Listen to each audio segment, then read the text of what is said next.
Imagine waking up one morning and discovering that the very center of your faith, the center of your world, has vanished. Not a church building, not your favorite synagogue, but the one place on earth where God said his name would dwell.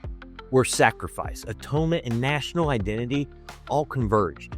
That's what happened in 70 AD when the Second Temple in Jerusalem was destroyed by Rome. Overnight, the daily sacrifices stopped. The priesthood had no altar, and hundreds of commandments tied to the temple could no longer be obeyed. And here's the mystery. Instead of Judaism dying with the temple, it survived, but as something new. The question we're asking in this episode is disturbing and a little controversial.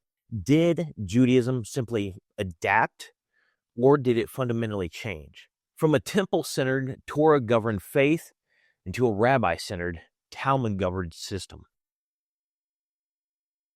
Before 70 AD, biblical Judaism was centered around three things: a chosen place, the temple in Jerusalem; a chosen system, sacrifices and priestly service; a written revelation, the Torah, the law of Moses. God himself tied sacrifice and worship to one location.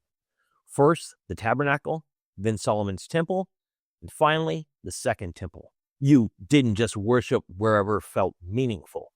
The law commanded Israel to bring offerings to the place God chose, under the sons of Aaron.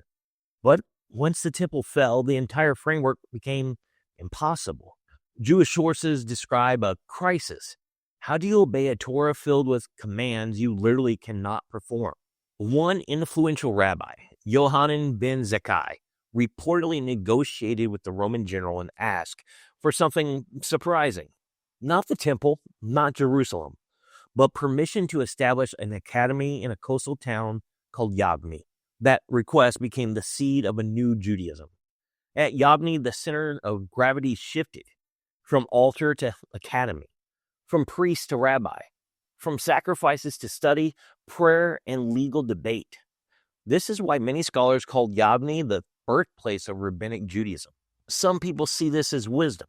Others see it as a warning sign.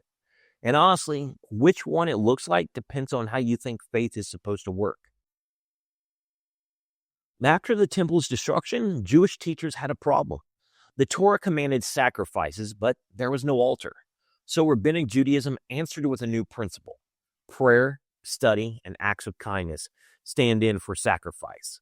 Rabbinic literature ties the daily prayer services to the times of the morning and evening offerings, teaching that verbal worship can be accepted in place of the sacrificial system. A rabbinic saying summarizes the shift.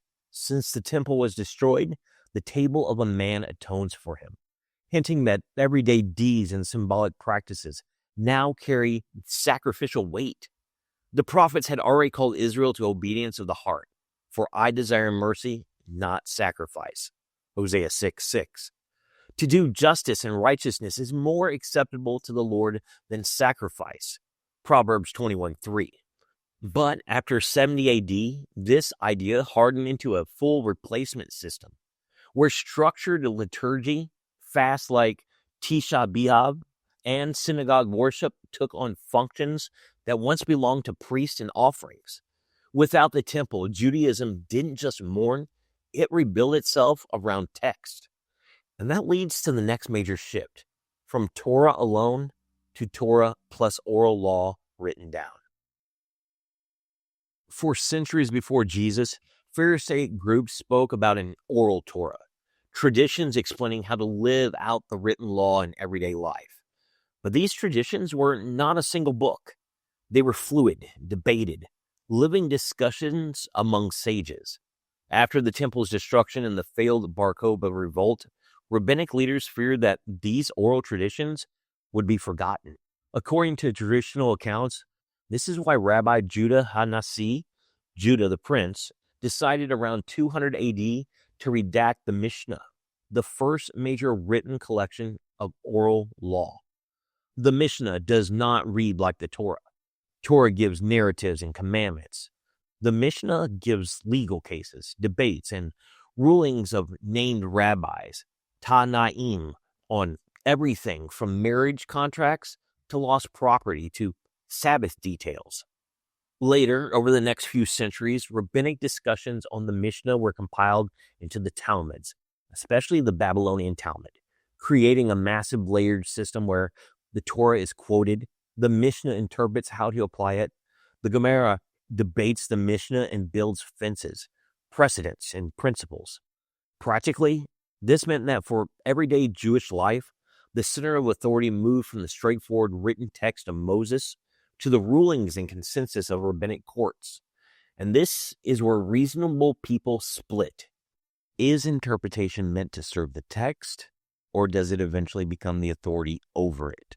Later codes like the Shulchan Aruch distilled these discussions into binding law, halacha, for observant Jews. This is not a conspiracy theory. Mainstream Jewish and academic sources openly admit that what we call Rabbinic Judaism is the Judaism of the Mishnah and Talmud, structured after the temple's fall. The controversy is not whether this shift happened. It did. But whether it was a faithful development of Torah or a departure from it. Real quick, YouTube is huge and it's easy to lose channels that actually feed your spirit. If you want to make sure you get more deep dive teachings like this instead of just random recommendations, click that subscribe button right now. It tells YouTube you want more truth, not just noise. Let's look more closely at Yavneh and the so-called Council of Jamnia, because this is where Judaism didn't just survive, it was redefined. Jewish and Christian historians debate the details, but several points keep appearing across sources. A group of leading rabbis gathered in Yavneh after 70 AD to restructure Judaism for a world without a temple. They formed synagogue worship as the new center of communal life, treating the Torah scroll as a kind of portable temple, crowned, robed, and paraded like the high priest once was. They worked to establish standards for scripture and law, pushing back against rival groups and the growing Christian movement. Messianic and Christian scholarship points out that Yavneh also seems to be the place where several quiet but decisive moves happened. The Septuagint, the Greek translation of the Tanakh, heavily used by early Christians, was rejected in favor of the Hebrew text that would later become the Masoretic tradition. Boundaries were drawn against Jewish believers in Jesus, sometimes through liturgy itself, such as the later development of blessings that functioned as a curse against heretics. Now, criticism here has to be careful. Modern scholars note that there was probably no single council that fixed the entire biblical canon once and for all at Jamnia, and some details are reconstructed from later sources. But across Jewish, Christian, and academic writers, there's a broad agreement that Yavneh marked a turning point, a conscious re-centered Judaism around rabbinic authority, Torah study, and a clarified boundary with the early church. So when we talk about how Judaism changed forever, Yavneh is one of the fault lines in that earthquake. And here's where the controversy gets sharp. Ask a practicing Jew today, what tells you how to live, and you'll not just hear the Torah. You'll hear halacha, the law as interpreted through the Mishnah, Talmud, and rabbinic codes, what rabbis call the oral Torah. In classic rabbinic Judaism, the written Torah is foundational, but often insufficient on its own. The oral Torah explains, fills in gaps, and sometimes appears to limit or redirect straightforward readings. Rabbinic courts claim authority to interpret and even, in some sense, fence the law to protect it.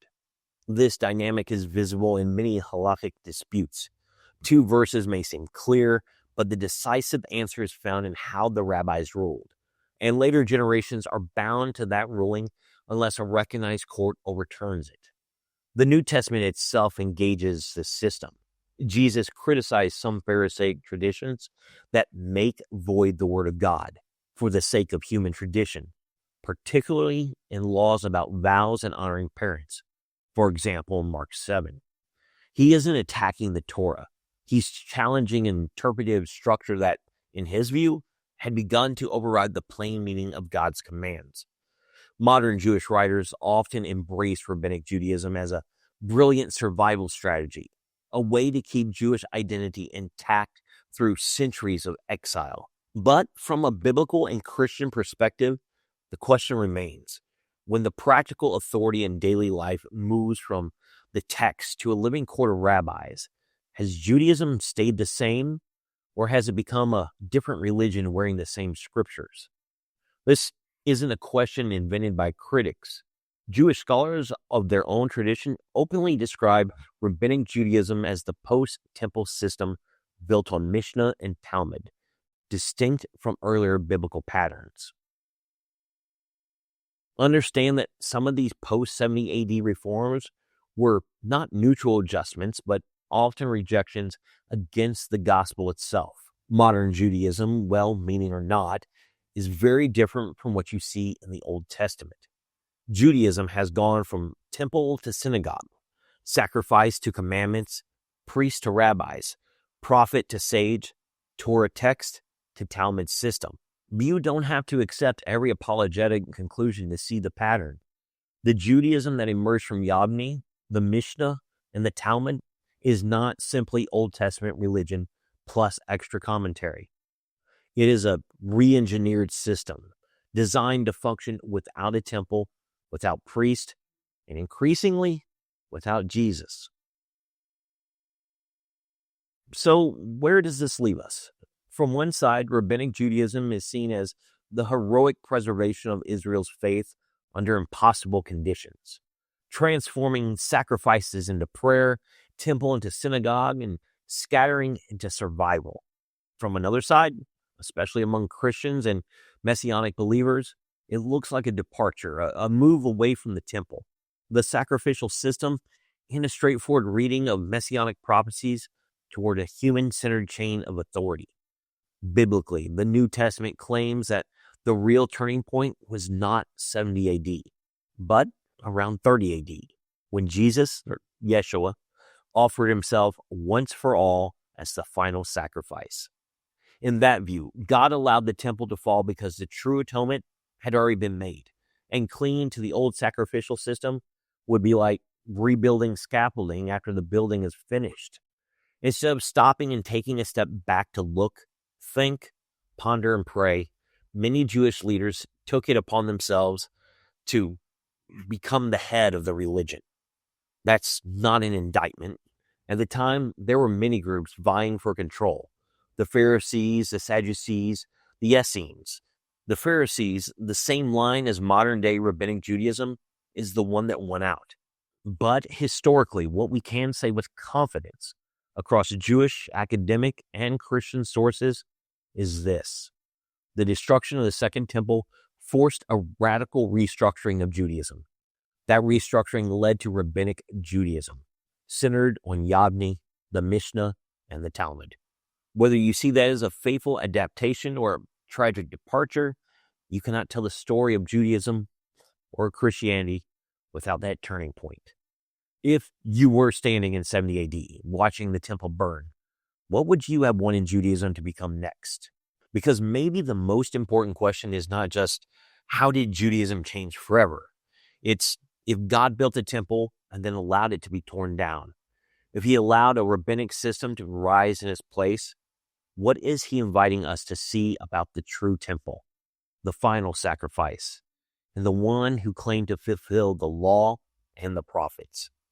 Because once you recognize that most of Judaism today is Rabbinic Judaism, totally separate from Temple Judaism, you're forced to wrestle with a deeper mystery. Whose voice has the last word? An ever-expanding ring of human commentary, or the Messiah who said, "One greater than the temple is here"? And here's the interesting thing. There were many Jews who received Jesus as Messiah because they were expecting him right at that moment because the scriptures said so. I dug into all that in the video on the screen. Check it out. That is it for this episode. Thank you for joining me. Stay blessed, and I will see you next time.